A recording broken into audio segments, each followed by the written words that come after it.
Okay, Sounds of Decay 1 is Spectral Wounds, Songs of Blood and Mire.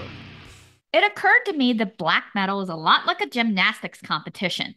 There are basic skills, the necessary compulsory elements required, but to really stand out, you have to have some tricks up your sleeve and maybe some signature twists to land a spot on the podium.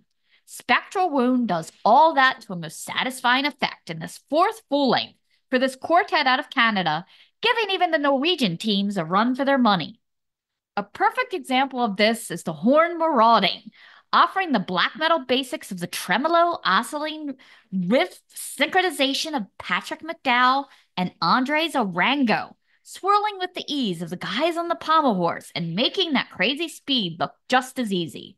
The blast beats of Illusory, Jordan Kelly, who sounds like a many-armed beast here, really sticks the landing with the doomier shift at the end. The warlock rasp vocals of Jonah Campbell add to the dramatic, delicious despair. His screams, the perfect added flourish, while the bass line of Sam Arsenu Roy is tension-filled as a slightly wobbly turn on the balance beam. These analogies are just so perfectly aligned. So well done. Less and Less Human, O Savage Spirit kicks off with upbeat drums, sprightly tremolo guitar scales, and squalls that flow out as smooth and swirly, seamless as an uneven bar transition. Campbell's caustic, venomous yells over tremolo picking and the ever-violent blast beats builds the black metal fabric uniform to a T. That slow rumbling that warbles and shakes with the energy of a flapping floor routine pass. They have a neat move in this section when the riffs take on a string instrumental tone. Campbell's hellish screeches near the end of the back of the neck, hair-raising, as is the breakout break guitar solo that follows.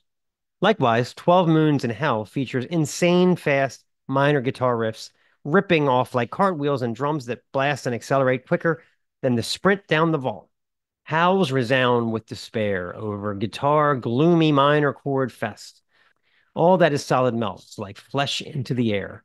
Gods dethroned, calling forth unmoored, vast, formless things. My favorite track has to be aristocratic, suicidal black metal, illusory smacking us in with some punchy drums that roll out as some super hooky oscillating riffs swing around like someone spinning on the high bar.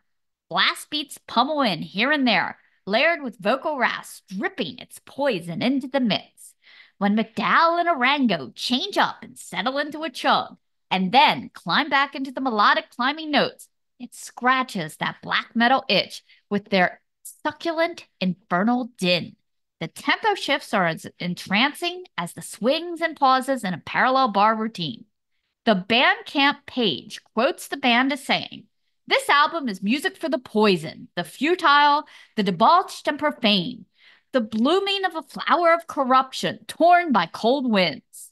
I think once the scores go up for this offering, our smeary corpse-painted Canadians are going to be hard to beat in the black metal all around. Very good. Okay.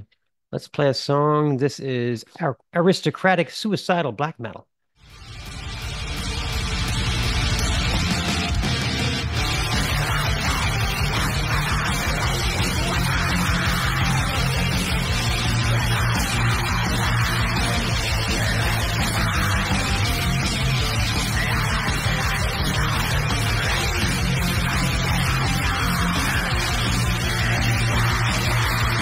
This is the Snaggletooth Extreme Metal Podcast.